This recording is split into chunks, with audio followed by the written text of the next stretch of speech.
término muy importante para el mundo del lifting de pestañas que lamentablemente no se tiene presente como sí se debería. Y es el término de anamnesis, como bien lo dice acá nuestra pizarra o en el título del video. Y para determinar cuál es su significado, debemos en primera instancia determinar los límites, es decir, ¿qué no es anamnesis? ¿Cierto? Es decir, ¿qué no es? No es una ficha de consentimiento ni una ficha técnica.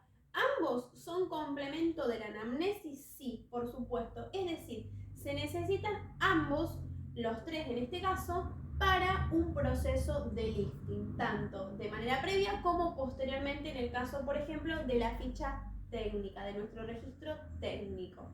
Si ustedes quisieran aprender más sobre estos dos términos, podemos hacer un próximo video sobre ello en específico. Pero en este caso vamos a hablar solamente del término de anamnesis. ¿Cierto? Entonces, siguiendo con nuestro recorrido, ¿qué es ahora sí la anamnesis? Podemos denominar a la anamnesis con términos simples, es decir, es una recopilación de datos relevantes de nuestra persona que vamos a atender, en este caso nuestro paciente, nuestro cliente, como a ustedes prefieran y les guste llamarlos. ¿Cierto? Te invito a que nos sigas también por Instagram, donde vas a encontrar más información de lifting de pestañas para disfrutar. ¿Y cuál es el objetivo de este reclutamiento, de esta recolección de datos? ¿Cierto? Y tenemos tres tipos de objetivos. En primera instancia, nos va a servir como nuestra base de datos, ¿cierto? Nuestro registro para determinar cuándo vino esa persona, su nombre, su apellido, su número de contacto.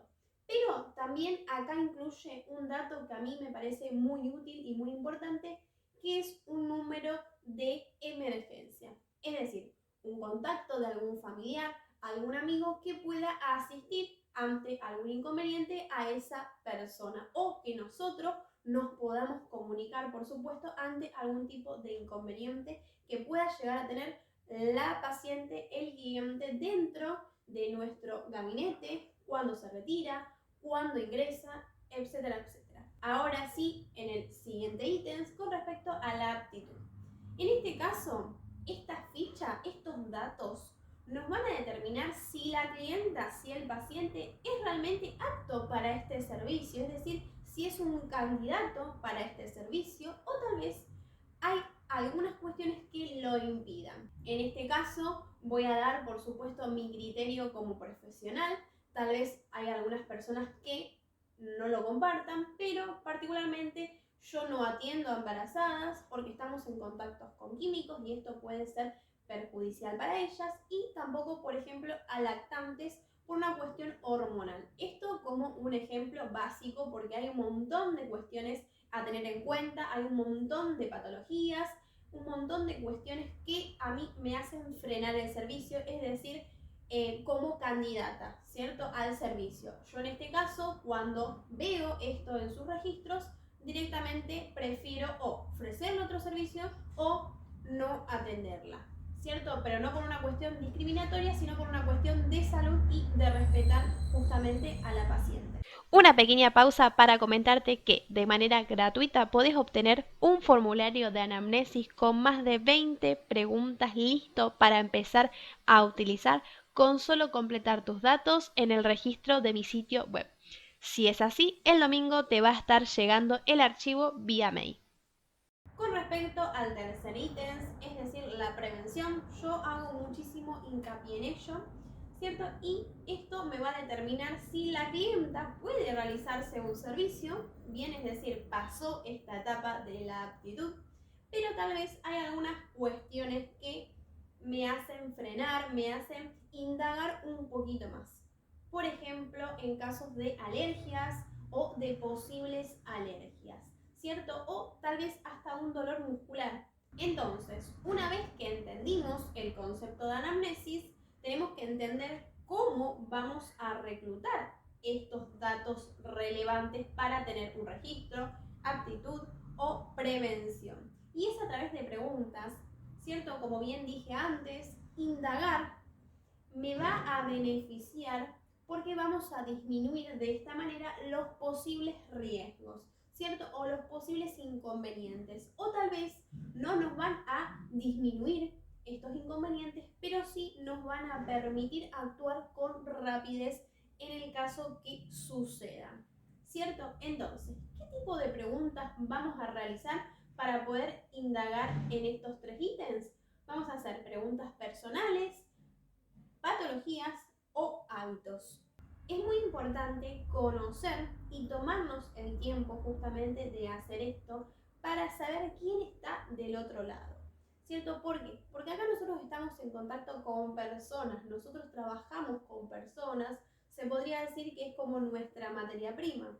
Bien, y no solamente el área de las pestañas, sino el cuerpo en general. Porque recuerden que las pestañas están conectadas al cuerpo, bien, no es una cuestión ajena a ellos. Y todo lo que pasa por nuestro cuerpo también se va a ver reflejado en el pelo, ¿cierto? Entonces, mientras más indaguemos, va a ser mejor.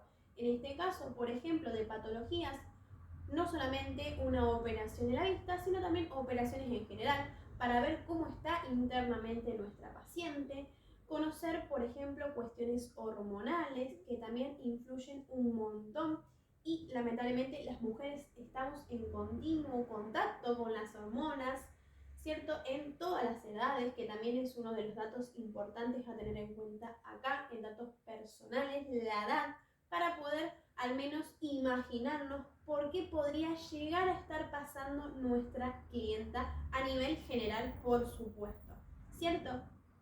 Y después cuestiones, por ejemplo, de hábitos. Y acá, por ejemplo, entrarían si estamos en contacto con una persona que usa maquillaje a diario, usa maquillaje a prueba de agua, con qué se desmaquilla, si es que lo hace, si usa arqueador y demás, para poder tal vez indagar un poquito más. Ahora sí, siguiendo a el anteúltimo ítems, vamos a ver cuándo realizar esta anamnesis. Y hay que realizarla siempre, ¿cierto? Es decir, antes de cada visita o durante cada visita.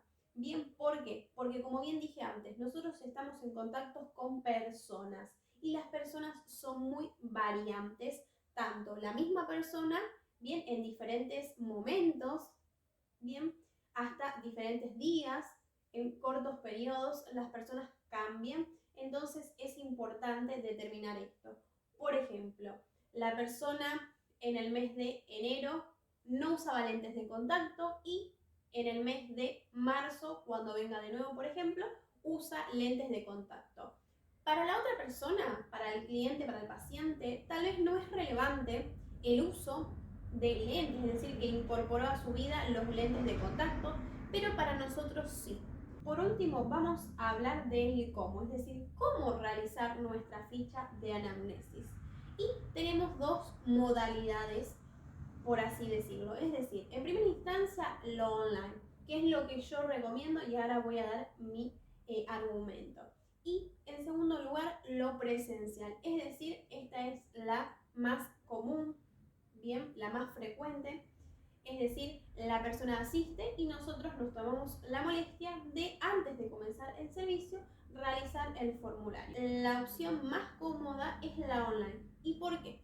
Porque yo voy a mandar un formulario de manera online antes que la persona asista a mi gabinete, a mi espacio.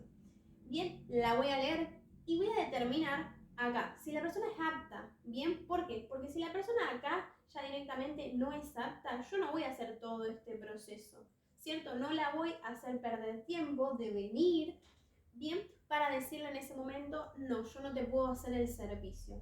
Bien, entonces desde acá determino si la persona es apta y, por ejemplo, si hay algo que prevenir. Tal vez, por ejemplo, es una persona que tuvo alergias a una coloración de cabello, es la primera vez que hace un lifting y yo ya ahí me voy a prevenir de esta situación y voy a hacer una prueba de alergia, por ejemplo. Por último, es importante aprender a realizar una lectura de la ficha de anamnesis, ¿cierto? Sobre todo en relación a las patologías, los hábitos, es decir, la parte de aptitud o de prevención. Porque de nada sirve realizar un formulario, hacerlo completar por la clienta y nosotros no poder poner filtros nosotros en relación a estos términos, ¿cierto? Y realizar el servicio aunque tengamos ciertas cuestiones que me lo impidan y nosotros no podamos saberlo bien porque no nos damos cuenta. Entonces, la lectura va en complemento a esta anamnesis. Bien, y eso también, si gustan, podemos aprender a hacerlo en un próximo video.